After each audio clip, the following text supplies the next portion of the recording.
سبق نمبر 73 سورۃ النساء کا رکوع نمبر 14 آیت نمبر 97 تا 100۔ قرآن مجید کی تلاوت حرفی لفظی اور با محاورہ ترجمہ بما تشریح حافظ محمد قاسم خان کی آواز میں۔ بسم اللہ الرحمن الرحیم۔ ان الذين توفاهم الملائكة ظالمي انفسهم قالوا فيم كنتم قالوا كنا مستضعفين في الارض قالوا الم تكن ارض الله واسعة فتهاجروا فيها فاولئك مأواهم جهنم وساءت مصيرا۔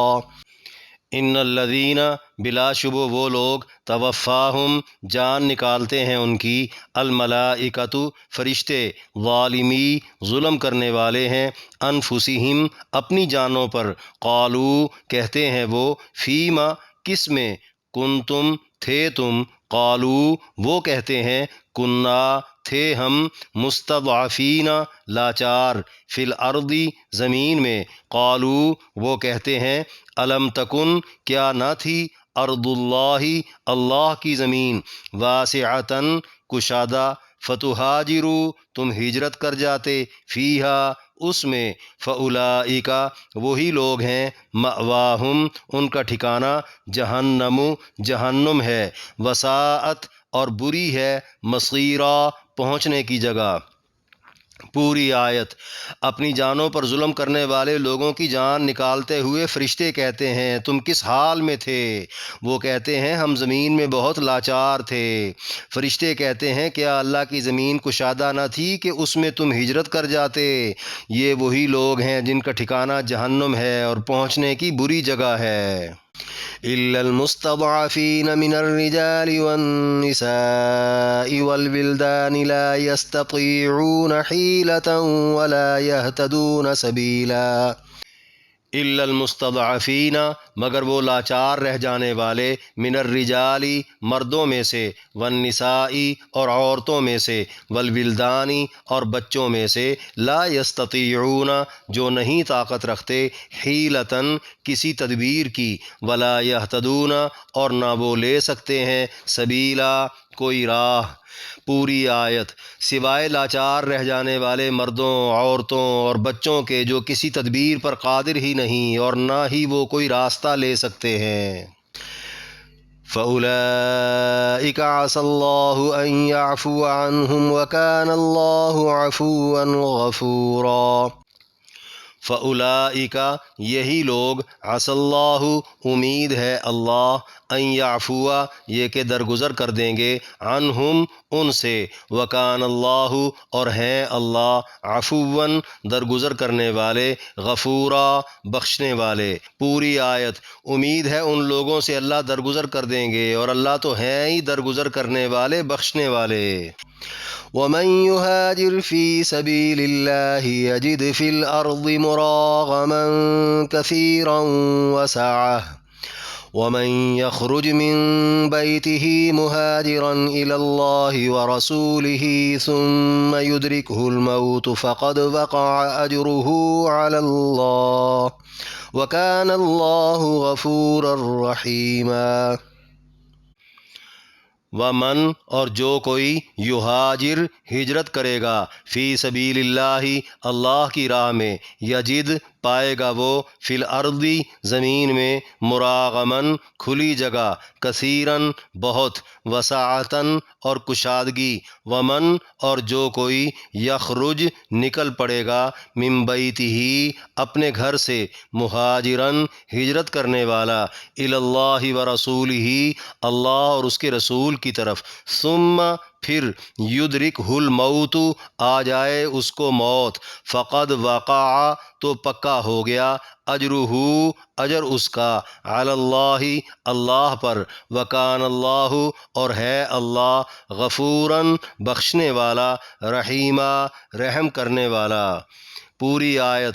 اور جو اللہ کی راہ میں ہجرت کرے گا وہ زمین میں بہت وافر جگہ اور کشادگی پائے گا، اور جو اللہ رسول کے لیے ہجرت کا ارادہ کر کے اپنے گھر سے نکل پڑے گا پھر اسے موت آ جائے تو اللہ پر اس کا اجر پکا ہے اور اللہ تو ہے بھی بخشنے رحم کرنے والا۔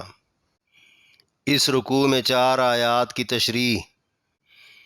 آیت نمبر 97، ان الذین توفاہم الملائکۃ سے وساءت مصیرا تک فرمایا اپنی جانوں پر ظلم کرنے والے لوگوں کی جان نکالتے ہوئے فرشتے کہتے ہیں تم کس حال میں تھے؟ وہ کہتے ہیں ہم زمین میں بہت لاچار تھے۔ فرشتے کہتے ہیں کہ اللہ کی زمین کشادہ نہ تھی کہ اس میں تم ہجرت کر جاتے؟ یہ وہی لوگ ہیں جن کا ٹھکانہ جہنم ہے اور پہنچنے کی بری جگہ ہے۔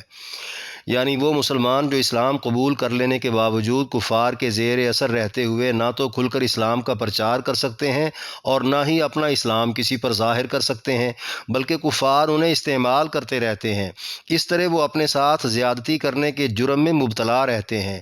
ان کی بھلائی اسی میں ہے کہ وہ اپنا وطن چھوڑ کر کہیں اور چلے جائیں، کیونکہ دنیا کی پرآسائش زندگی سے اسلام بہرحال مقدم ہے۔ ایسا نہ کرنے والوں کی جان نکالتے وقت فرشتے ان کو احساس دلا دیں گے کہ وہ جہنمی ہیں۔ اب جو آزاد ملک میں رہ کر بھی دین کا پرچار نہیں کرتے ان کا جرم کتنا بڑا ہے۔ آیت سے اس بات کا اندازہ لگانا مشکل نہیں۔ آیت نمبر 98، الا المستضعفین سے ولا یہتدون سبیلا تک فرمایا سوائے لاچار رہ جانے والے مردوں، عورتوں اور بچوں کے جو کسی تدبیر پر قادر ہی نہیں اور نہ ہی وہ کوئی راستہ لے سکتے ہیں۔ یعنی حقیقی معذور مسلمان جو بڑھاپے، بیماری، مالی کمزوری، عیال داری یا عدم سواری کی وجہ سے پیدل چل کر ہجرت کے قابل نہیں، نہ وہ کبھی کہیں گئے اور نہ ہی انہیں راستوں کا پتہ ہے، ان کے علاوہ کسی کے لیے کوئی رخصت نہیں کہ وہ ہجرت نہ کرے۔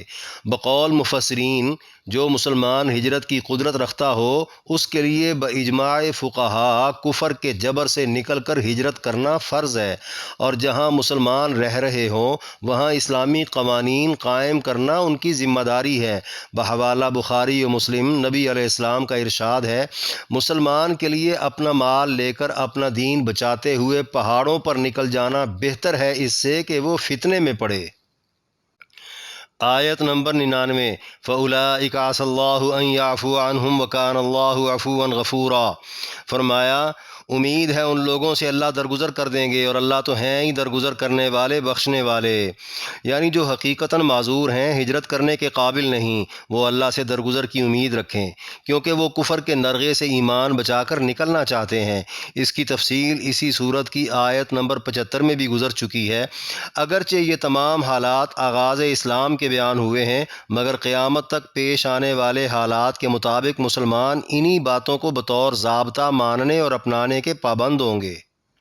آیت نمبر 100، وَمَن يُهَاجِرْ فِي سَبِيلِ اللَّهِ سے وَكَانَ اللَّهُ غَفُورًا رَحِيمًا تک فرمایا اور جو اللہ کی راہ میں ہجرت کرے گا وہ زمین میں بہت وافر جگہ اور کشادگی پائے گا، اور جو اللہ رسول کے لیے ہجرت کا ارادہ کر کے اپنے گھر سے نکل پڑے گا پھر اسے موت آ جائے تو اللہ پر اس کا اجر پکا ہے، اور اللہ تو ہے بھی بخشنے رحم کرنے والا۔ یعنی دین پر عمل اور اس کے پرچار کی خاطر وطن گھر بار چھوڑ کر ہجرت کرنے والا یہ نہ سوچے کہ اب وہ آگے چل کر رہے گا کہاں، کرے گا کیا اور کھائے گا کیسے۔ وہ یقین رکھے رب تعالیٰ کے پاس کسی چیز کی کمی نہیں، اور وہ یہ بھی یقین رکھے کہ گھر سے نکلتے ہی اگر موت آ گئی تو پکا جنتی ہے، چاہے منزل مقصود تک نہ بھی پہنچ سکے۔ احادیث میں چند ایسے مسلمانوں کے واقعات مذکور ہیں جن میں ایک بہت بوڑھے تھے، ایک نابینا بھی تھے۔ انہوں نے اپنے اہل و عیال سے اصرار کیا کہ وہ کفار مکہ سے تنگ آ چکے ہیں، نبی علیہ السلام کے پاس مدینہ جانا چاہتے ہیں۔ گھر والوں نے کہا بھی کہ تم نہیں جا پاؤ گے کیونکہ تم معذور ہو، مگر وہ نہ مانے۔ خیر ان کے شدید اصرار پر گھر والوں نے انہیں روانہ کر دیا۔ چند میل فاصلہ طے کیا اور تنعیم کے مقام پر ان کی موت واقع ہو گئی۔ مشرکین نے ان کا مذاق اڑایا۔ جب یہ خبریں مدینہ پہنچیں تو بارگاہ نبوت میں ان کا تذکرہ ان الفاظ میں ہوا کہ بیچارے ہجرت کا پورا ثمر بھی حاصل نہ کر سکے۔ تب یہ آیت کریمہ نازل ہو گئی کہ ان کی بخشش اللہ نے اپنے ذمہ لے لی ہے، اللہ تو ہے بھی بخشش اور رحم والا۔